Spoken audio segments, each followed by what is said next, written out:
Alright guys, here we're going to talk about the Twilight Zone Season 3, Episode 27. I like this episode a lot. Wow, cool. So, this one had inklings and like it had the same it was on the same road as a couple episodes that I've liked a lot in the past. The guy with the shoes. Yes. A few other things, right? Yeah. The spacemen, they it had a little bits of those pieces in there. So like this is like classic-y Twilight Zone-y stuff for me.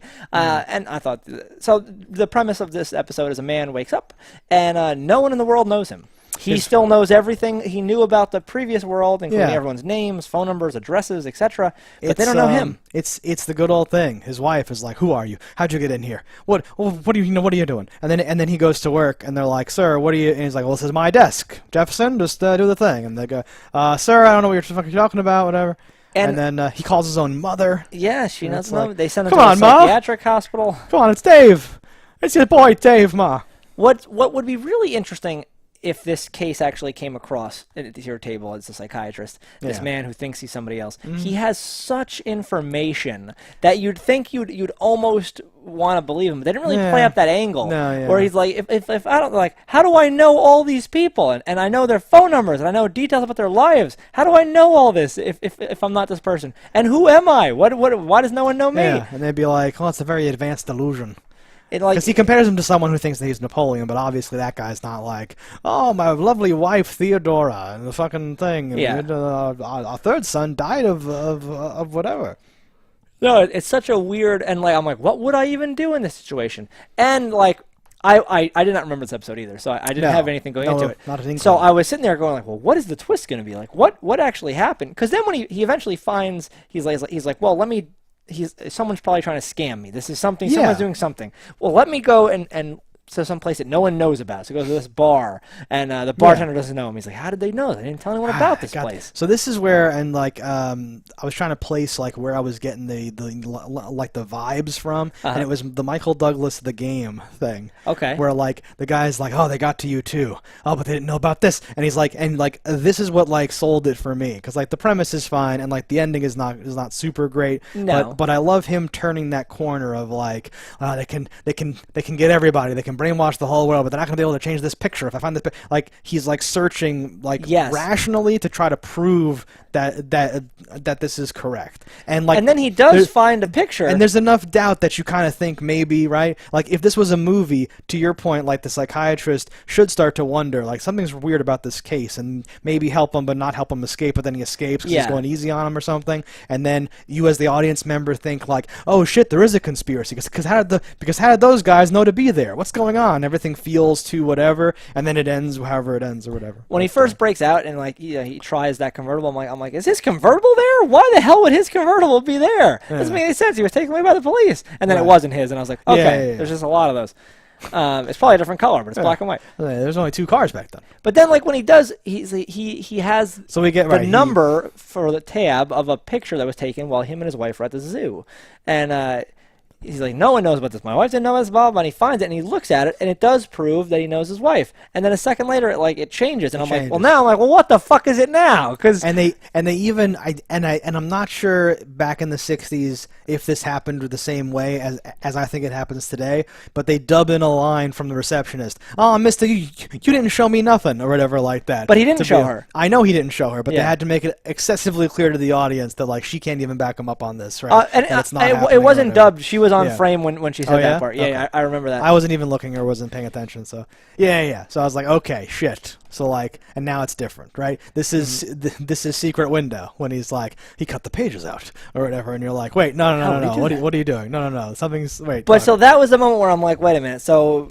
that's when what could it even be? That's and at that point you're like, well, it has to be something in your head or a dream or a craziness because it can't be anything else. Well, because even for that doctor and those 2 orderlies to be the ones that got all the way there and are waiting right outside but haven't opened the door or knocked on it, right? Even that, like you get that vibe, like it's the John Cusack, any John Cusack movie really, where like things start to unravel towards the end. Identity. Right? Well, I was thinking of 1408. Is that the number? Yeah. But But they're both similar, where like things plot along, and then stuff starts to be like, wait, well, and things are like unraveling. Where you're like, oh no, this is not real. This is oh okay, and then it's not real, and you go, okay, good. Yeah. But yeah, so then flash forward, he wakes up. Well, so like he wakes up, which is the worst thing. They like catch him, like the pictures. Oh, I swear, a second ago she was here. Oh my God, you gotta believe me. And then like he wakes up, and you're like, oh, it was all a dream. Bullshit. Bullshit. I'm in the back. Bullshit. It's all a fucking dream. And then Worst his ending wife ever. turns and like you're like, okay, you don't see her face, and like you keep not seeing it. And in my head, my stupid, I'm like, it's gonna be that psychiatrist. He's gonna pull it off, and it's gonna be that guy, that old man's face. It's gonna be the guy. So in my stupid head, I was like, she's gonna have the weird eyebrows and like curled lip from that other Twilight Zone episode. Not really. And then what was it? Her hair was blonde. That was it. Like I think it was a different actress. Oh, was it a different actress? I didn't see that first girl enough. And I did not bother to go back and check, but to me it was like this is a different actress, and then he doesn't know her, right? So now he's on the other side of the whole thing, right? That's the whole plot, is right? I guess in my head I'm like, I'm like she fits the same role, whatever. Well, so this whole so like that's the problem, and based on what you said, I did like this a lot. But the ending, if I wasn't so high, the ending would have knocked me down way too far or whatever. Right? Yes, agreed. Because this whole plot, this whole premise is not compelling if you're not the one who is the person that no one knows. Yes. Yes. If there's just someone there claiming to be your wife, you're like, you're not my wife, and that's it. There's nothing to do here, right? It's only compelling, which they did in like reverse, right? It's compelling if like you didn't know someone else, they got hauled off to the, like those spacemen disappearing plot, right? Where you realize that something's happening to you that already happened to someone else, right? But here he's like, wait a minute, right? So how does this like? What am I meant to think? Oh, is this just going to keep happening? Every time I wake up, someone new is out of the world? Yeah, I don't know what that means. There's nothing, like, these twist endings, they have to imply that, like, oh no, that was a dream too, so maybe he'll never wake up. Like there has to be some sort of endless trap to it. For me is that like he is married and knows he's married, so there should be someone in his bed. The first part that made that so effective was that woman was not married. Who are you? Why are you in my house? What's this doing? What's the big idea? Where's all my clothes? So presumably, if she thinks they're married and he thinks he has a wife, that in this world, on the marriage certificate, it might be them. There might be pictures of the two of these people, and maybe it's just a different person. I think they should have made it a drastically looking different person. Yeah. Just to make it easier for the audience, because she did look a black man. Yes, just the farthest away. She looked enough like the other girl with just different colored hair to me. No. And that's what you're saying is like it could have been the same actress. It could have been a different actress. I don't even know. In my head, I was like, he's freaking out because her hair is blonde. Yeah. Oh my God. And then I wanted some little line with, oh, do you like my hair? I just dyed it. Like some bullshit like that. Like he was all thrown off like it's a different world, but really it's just some stupid little bullshit difference. Like a feel-good ending, and it implies that this has like jarred him or something like that. So, like, what I would have liked, because I'm pretentious, is, like, while he's in his no one knows me phase, he, like, figures out something about himself was, like, bad, and then when he wakes up, it's like Christmas Carol or something like that. Groundhog's Day. Yeah, and, like, he, like, treats his wife different, and he goes into work, and he's like, oh, no, you were here first, you go ahead. And he's, like, not a dick anymore, and he's like, holy shit. This is all very tenuous, my life. I should be better or something like that. But as it stands, there's really just nothing. It just ends with this weird, oh, it's a mind freak because it could happen to someone else. Like, why is that bad? Yeah. Yeah. Nah, but like again, it had me going for the first like 75% of it. Where I was like, "What is this? What's happening?" All right. So, like I said, like the vibes of like the game, the vibes of like other movies, feeling like modern takes on stuff almost, with stuff unraveling and the way stuff weaves together. The performance of the main guy, I once again feel like I've time traveled to like I'm like watching my own grandfather or something like that. Because I've seen pictures of him back in the, when he was young, and he kind of looks like that. And the way he would talk, he was like a salesman type guy. So his picture, I'm like, oh shit, that's what that was back then. He says, I'm 35 years old. I'm like, you seem like you're like a full adult. Like 35-year-olds now look like me. Like there's not like this whole fucking thing with the hair and the suit and the whole like. Now you listen here, Buster. I got one thing and he does the whole thing, and you're like, oh, it's amazing. I was really into the whole stuff. Yeah. The bartender guy's a whole character. Certainly. The doctor's a character. They're all very like performed Well, that's well, one thing that acted well, Twilight Zone stuff. always Yeah. has is these amazing monologues and great actors and things Yeah. actually working good. Rod making some nice scripts and Yeah. great casting agent, whoever was in charge of that. We talk back, it harkens back to an earlier time when you had to learn your lines and shoot on film. Oh, shit was so expensive. All this nonsense, so like, yes.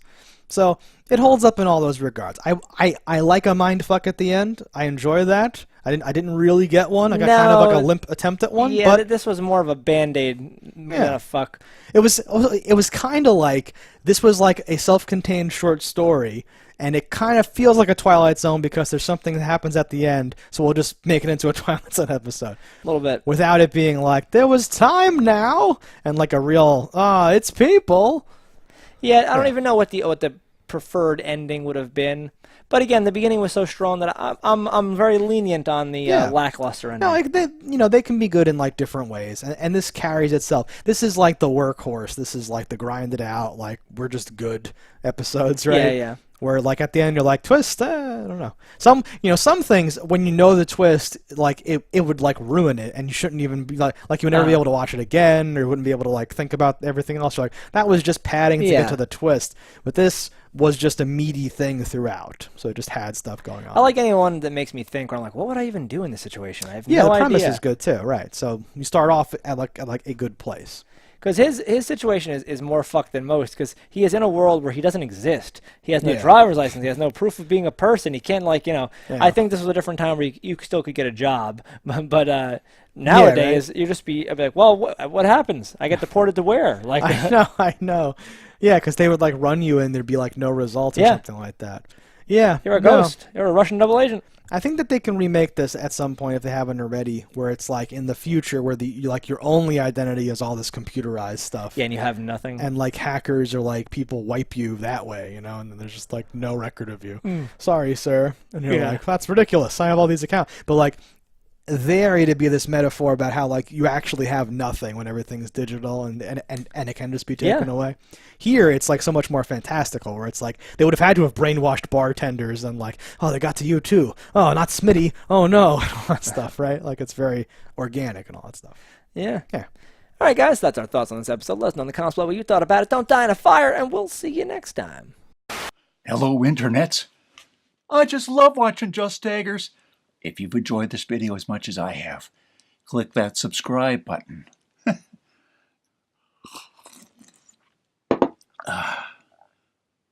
Peace out, homies.